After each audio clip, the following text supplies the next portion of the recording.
ఈ భూమిపై అనేక యుద్ధాలు జరిగాయి. ఎన్నో ప్రాణాలు గాలిలో కలిసిపోయాయి. అయినప్పటికీ యుద్ధకాంక్ష ఆగడం లేదు. కాలాలు మారినా మనుషుల్లో ఆ స్వార్థం తగ్గడం లేదు. యుద్ధం అంటే నష్టం, యుద్ధం అంటే రక్తపాతం, యుద్ధం అంటే స్వార్థం, యుద్ధం అంటే ప్రతీకారం. వీటిని ఎవరూ పట్టించుకోవడం లేదు. రాజకీయ నాయకులు తమ స్వార్థం కోసం రకరకాల ఎత్తులు వేస్తుంటారు. నచ్చని దేశాలపై మండిపడుతుంటారు. అవసరమైతే యుద్ధాలు చేస్తుంటారు. యుద్ధాలకు పిలుపునిచ్చే నాయకులు బాగానే ఉంటారు. కానీ అంతిమంగా ఆ భారాన్ని ప్రజలు మోస్తుంటారు. యుద్ధాన్ని సైనికులు చేస్తుంటారు. తమ ప్రాణాలను కాపాడుకోవడానికి యుద్ధానికి పిలుపునిచ్చిన నాయకులు మాత్రం బంకర్లలో దాక్కుంటూ ఉంటారు. ప్రపంచం హడలిపోయేలా ఇది మూడో ప్రపంచ యుద్ధమే అనిపించేలా ఇరాన్ ఇజ్రాయెల్ మధ్య భీకర దాడులు జరుగుతున్నాయి. చూస్తుంటే ఇప్పట్లో ఈ మంటలు చల్లారేలా లేవు. ఇరాన్ వందలాది మిసైళ్లతో ఇజ్రాయెల్ను లక్ష్యంగా చేసుకోగా ఇజ్రాయెల్ ప్రతి దాడులు వందల మరణాలకు కారణమయ్యాయి. ఈ సంక్షోభ సమయంలో ఇరాన్ సుప్రీం లీడర్ ఖమేనీని హతమార్చడం ద్వారా యుద్ధాన్ని ముగించాలని ఇజ్రాయెల్ ప్రధాని నెతన్యాహు భావిస్తున్నట్లు తెలుస్తోంది.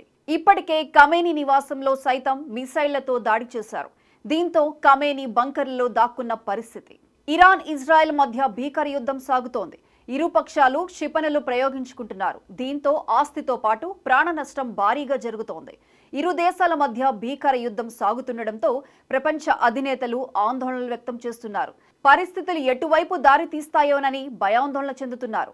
వారం రోజుల నుంచి జరుగుతున్న దాడుల్లో ఇరాన్లో మరణాల సంఖ్య పెరిగింది. 400 మందికి పైగా చనిపోయి ఉంటారని హ్యూమన్ రైట్స్ సంస్థలు చెబుతున్నాయి. ఇందులో 90% మంది సాధారణ పౌరులేనని ఇరాన్ ఆరోగ్య మంత్రిత్వ శాఖ కూడా ప్రకటించింది. ఇక ఇరాన్ దాడుల్లో ఇజ్రాయెల్లో 25 మంది పైనే చనిపోయారు.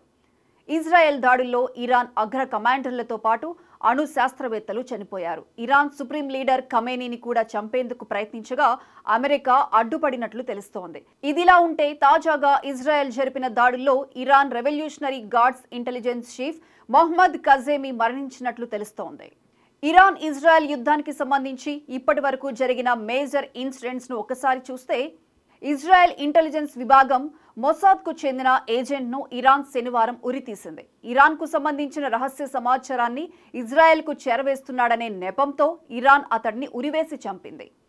టెహ్రాన్లో ఇజ్రాయెల్ గూఢచర సంస్థ మొసాద్కు చెందిన ఓ భవనాన్ని ఇరాన్ పేల్చేసింది. అందులోంచి దాదాపు 200 కిలోల పేలుడు పదార్థాలు, డ్రోన్లు, లాంఛర్లు తదితర వస్తువుల్ని స్వాధీనం చేసుకున్నారు. ఇరాన్ ప్రభుత్వ టెలివిజన్పై ఇజ్రాయెల్ మిసైళ్లతో చేసిన దాడుల్లో 3 మరణించారు. దీనిపై అంతర్జాతీయంగా తీవ్ర విమర్శలు వస్తున్న వేళ ఇజ్రాయెల్ వివరణ ఇచ్చింది. ఉగ్రవాదానికి సహకరిస్తున్న ఎవరైనా సరే ఇలాంటి శిక్ష ఎదుర్కొంటారని తెలిపింది. ఇరాన్ ఇజ్రాయెల్లోని అమెరికా దౌత్య కార్యాలయాన్ని లక్ష్యంగా చేసుకుని దాడులకు దిగింది. ఈ దాడుల్లో అమెరికా ఎంబసీ దెబ్బతినగా అందులో ఎవరికీ గాయాలు కాలేదని తెలుస్తోంది. ఇక దీనిపై అమెరికా ఇరాన్పై గుర్రుగా ఉంది. అంతకుముందే అమెరికా జోలికి వస్తే ఇరాన్కు చావు దెబ్బ తప్పదని డొనాల్డ్ ట్రంప్ హెచ్చరించారు. ఇక టెహ్రాన్లోని విమానాశ్రయంలో ఇజ్రాయెల్పై దాడికి సిద్ధంగా ఉంచిన 2 F-14 యుద్ధ విమానాలను ధ్వంసం చేసినట్లు ఇజ్రాయెల్ ప్రకటించింది. ఏకంగా విమానాశ్రయంపై దాడి చేయడంతో ఇరాన్ ఇబ్బందులు ఎదుర్కొంటోంది. దీనికి సంబంధించిన వీడియో ఇజ్రాయెల్ విడుదల చేసింది. ఇక ఇరాన్ ఇజ్రాయెల్ యుద్ధంతో పశ్చిమాసియా దేశాల్లో ఎయిర్పోర్టులు మూసివేస్తున్నారు. వేలాది మంది ఎయిర్పోర్టుల్లో చిక్కుకుపోయారు. ఇరాక్, ఇరాన్, జోర్డాన్, లెబనాన్ ఎయిర్పోర్ట్లను మూసివేశారు. దీంతో ప్రయాణికులు తీవ్ర ఇబ్బందులు ఎదుర్కొంటున్నారు. అమెరికా అధ్యక్షుడు డొనాల్డ్ ట్రంప్ కెనడాలో జరుగుతున్న G7 సదస్సు నుంచి మధ్యలోనే అమెరికా తిరిగొచ్చారు. ఇరాన్పై దాడి ముమ్మరం కానుందని, అందుకే అమెరికా అధ్యక్షుడు తిరిగొచ్చారని ప్రచారం జరుగుతోంది. ఇరాన్ అణ్వస్త్ర కార్యక్రమాలు చేస్తూ శాంతి చర్చలు అంటే కుదరదని ఇజ్రాయెల్ ప్రధాని నెతన్యాహు అంటున్నారు. ఇరాన్ అణ్వస్త్ర కార్యక్రమాలు చేస్తే అది ప్రపంచానికి ప్రమాదమని అన్నారు. అందుకే ముందుగానే ఇరాన్పై దాడులు చేస్తున్నామని, అణు ప్రోగ్రాంలను జరగనిచ్చేదే లేదని ప్రకటించారు. దీంతో ఇరాన్పై అమెరికా కూడా దాడులకు పాల్పడే అవకాశం కనిపిస్తోంది. ఇరాన్పై ఏకకాలంలో దాడులకు దిగి అణు ప్లాంట్లను ధ్వంసం చేసే అవకాశాలు కనిపిస్తున్నాయి. ఇజ్రాయెల్, ఇరాన్ ఇరుగు పొరుగు దేశాలు కాదు. 2 దేశాల మధ్య 2000 కిలోమీటర్ల దూరం ఉంటుంది. అయినప్పటికీ ఆ 2 దేశాల మధ్య అత్యంత తీవ్రమైన యుద్ధం జరుగుతోంది. సాధారణంగా ప్రపంచంలో ఏ దేశాల మధ్య జరిగే యుద్ధాలైనా ఆ దేశాలకు సంబంధించిన భూమి కోసం ప్రారంభమవుతాయి. కానీ ఇరాన్ ఇజ్రాయెల్ మధ్య 1980 నుంచి ఇతర సమస్యలపై శత్రుత్వం ఉంది. ఇజ్రాయెల్తో ఇరాన్ శత్రుత్వం ఒక విధంగా మతపరమైన రూపం కూడా సంతరించుకుంది. 1980 వరకు ఇరాన్లో రాచరిక పాలన కొనసాగింది. 1980 తర్వాత సంప్రదాయవాద షియా ఇస్లాం మతాధికారులు ఇరాన్ను స్వాధీనం చేసుకున్నారు. ఈ నేపథ్యంలో 1980 నుంచి ఇరాన్ ఇజ్రాయెల్పై తీవ్ర శత్రుత్వాన్ని ప్రదర్శించడం ప్రారంభమైంది. ఇజ్రాయెల్ చుట్టుపక్కలున్న ముస్లిం దేశాలతో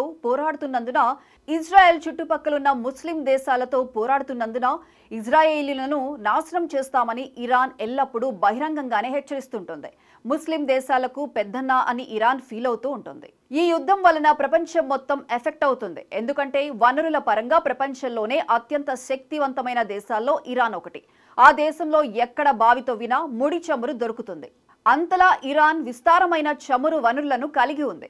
ఇరాన్ ముస్లిం ప్రపంచానికి నాయకత్వం వహించాలని కోరుకుంటోంది. ఆయుధాల సమీకరణలో నిత్యం బిజీగా ఉంటుంది. లెబనాన్, యెమెన్, గాజా, సిరియాలో ఉగ్రవాదులను సృష్టించి వారిని పెంచి పోషిస్తోంది.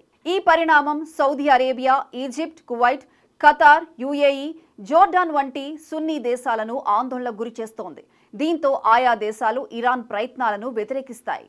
ఇజ్రాయెల్ చరిత్ర ఒక్కసారి చూస్తే యూదులు చాలా పురాతన నాగరికతను కలిగి ఉండటంతో పాటు తెలివితేటలు, సంపదను కలిగి ఉన్న వారిగా ప్రపంచవ్యాప్తంగా కీర్తి ప్రతిష్టలు పొందారు.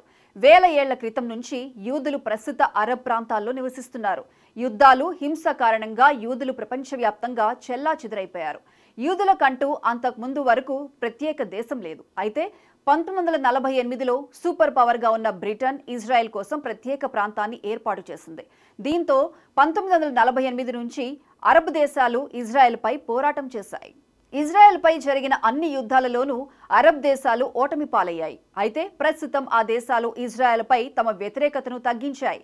కానీ ఇరాన్ మాత్రం ఇజ్రాయెల్పై పోరాటానికి నాయకత్వం వహించి ఇజ్రాయెల్కు అతిపెద్ద శత్రువుగా మారింది. ఇరాన్ ఇజ్రాయెల్ను నాశనం చేస్తామని బహిరంగంగా చాలాసార్లు ప్రకటించింది. ఇరాన్ వద్ద ఇప్పటికే అణు బాంబులు ఉన్నాయని ఇజ్రాయెల్తో పాటు అగ్రరాజ్యం అమెరికా కూడా అనుమానిస్తోంది. ఇరాన్ అణుబాంబులను కొనుగోలు చేస్తుందని, ఇజ్రాయెల్పై దాడి చేసే అవకాశం ఉందని ఇజ్రాయెల్ గత 20 సంవత్సరాలుగా హెచ్చరిస్తోంది. ఇజ్రాయెల్ ప్రధానమంత్రి నెతన్యాహు ఒక సాహసోపేతమైన నిర్ణయం తీసుకుని ఇరాన్పై తీవ్ర యుద్ధానికి దూకుడుగా దిగారు.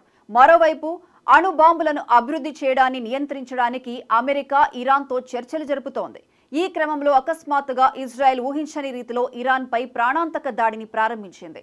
ఇజ్రాయెల్ ప్రధాని నెతన్యాహు భీకర యుద్ధానికి ఏమాత్రం వెనకాడకుండా కఠిన నిర్ణయాలతో ఇరాన్పై విరుచుకుపడుతున్నారు. నెతన్యాహు ఆదేశాల మేరకు 15 నెలల పాటు గాజాపై బాంబు దాడులు జరగడంతో గాజా పూర్తిగా నాశనమైంది. తాజాగా ఇరాన్పై దాడి చేయడం ద్వారా ఇజ్రాయెల్ ప్రపంచ దేశాలకు పెద్ద ఆశ్చర్యాన్ని కలిగించింది. అమెరికా కూడా ఇజ్రాయెల్ ఇరాన్పై దాడి చేస్తుందని ఊహించలేదు. అమెరికా, ఇరాన్ మధ్య చర్చలు జరుగుతున్నందున ఆ రెండు దేశాల మధ్య తదుపరి సమావేశం జూన్ 15, 2025న జరగాల్సి ఉన్నందున ఇజ్రాయెల్ దాడి చేస్తుందని ఎవరూ ఊహించలేదు. అది ఇరాన్కు షాక్ ఇచ్చింది. అమెరికా, ఇరాన్ మధ్య చర్చల గడువుకు ముందు ఇజ్రాయెల్ గొప్ప ట్రిక్ ప్లే చేసి జూన్ 13న ఇరాన్పై దాడి చేసింది. అమెరికాతో చర్చలు జరుగుతున్నందున ఇరాన్ కూడా ఇజ్రాయెల్ దాడిని ఊహించలేకపోయింది. ఇజ్రాయెల్ను అంచనా వేయడంలో ఇరాన్ ఘోరంగా విఫలమైంది. ఇజ్రాయెల్ ఆకస్మిక దాడి చేసి ఇరాన్కు చెందిన టాప్ జనరల్స్, వైమానిక దళ అధిపతి, రక్షణ మంత్రి, అగ్రస్థాయి అణుశాస్త్రవేత్తలు, ఇరాన్ చీఫ్ ఖమేనీకి దగ్గరగా ఉన్న జనరల్స్ను చంపింది. ఇరాన్ జనరల్స్ కూడా ఇజ్రాయెల్ దాడిని ఊహించకపోవడంతో తమ ప్రాణాలను కోల్పోయారు. ఇజ్రాయెల్ ఆకస్మిక దాడి చాలా విధ్వంసం సృష్టించింది. ఇరాన్ స్థైర్యం కుప్పకూలింది. ఎందుకంటే ఇరాన్ అగ్రనాయకులు ఎవరూ మిగల్లేరు. ఇరాన్ వైమానిక స్థావరాలు, విద్యుత్ కేంద్రాలు, క్షిపణులను నిల్వ చేసిన ఇతర సైనిక స్థావరాలను కూడా ఇజ్రాయెల్ నాశనం చేసింది. ఇజ్రాయెల్ ధైర్యానికి, ఇరాన్పై ఆకస్మిక దాడికి ప్రపంచం ఆశ్చర్యపోయింది. ఇజ్రాయెల్ ఆశ్చర్యకరమైన దాడి ద్వారా మొదటి రౌండ్ గెలిచిందనడంలో సందేహం లేదు. ఇప్పుడు రెండవ రౌండ్ యుద్ధం జరుగుతోంది. యుద్ధ ఫలితం వచ్చే వరకు ఇజ్రాయెల్ తమ డెడ్లీ అటాక్ను ఆపదు. ఇరాన్ ప్రజలు షియా మతాధికారుల ప్రభుత్వానికి వ్యతిరేకంగా తిరుగుబాటు చేయాలని, ఇరాన్ వార్ మెషిన్ను దెబ్బతీయాలని ఇజ్రాయెల్ కోరుకుంటోంది.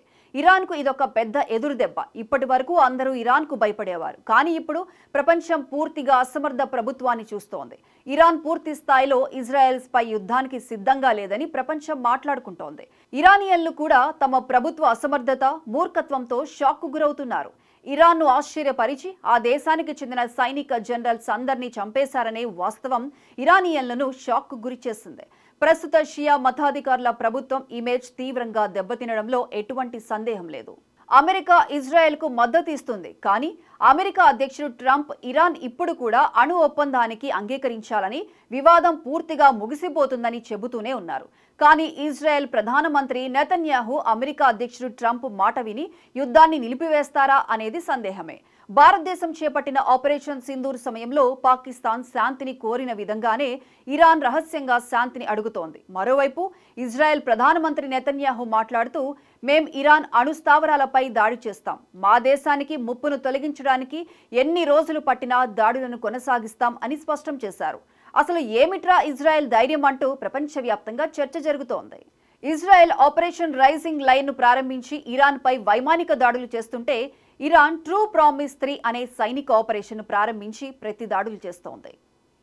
గత ఏడాది కాలంలో ఇరాన్ ఇజ్రాయెల్ పై 3వ సైనిక చర్యను ప్రారంభించింది. అంతకుముందు ఇరాన్ 2024 ఏప్రిల్లో ఇజ్రాయెల్ పై ఆపరేషన్ ట్రూ ప్రామిస్ 1 ని ప్రారంభించింది. 2024 అక్టోబర్లో ఆపరేషన్ ట్రూ ప్రామిస్ 2 ను ప్రారంభించింది. ఆ సమయంలో హిజ్బుల్లా నాయకుడు హసన్ నస్రల్లాను హతమార్చింది. ఇప్పుడు 3వ ఆపరేషన్ ప్రారంభించింది. అదే ఆపరేషన్ ట్రూ ప్రామిస్ 3. చిన్న దేశం ఇజ్రాయెల్ అయితేనేమి చుట్టుపక్కలున్న శత్రు దేశాలను హడలెత్తిస్తోంది. దేశ రక్షణ విషయంలో ఇజ్రాయెల్ తీరు చూసి అందరూ ఫిదా అవుతున్నారు. అసలు ఇంత ధైర్యం ఏంటి అని చర్చించుకుంటున్నారు. ఇరాన్ కూడా ఏమీ తగ్గడం లేదు. ముఖ్యంగా ఖమేనీ ఇజ్రాయెల్ను పూర్తిగా నాశనం చేస్తామని గతంలో అనేక ప్రకటనలు చేసి ఉన్నాడు.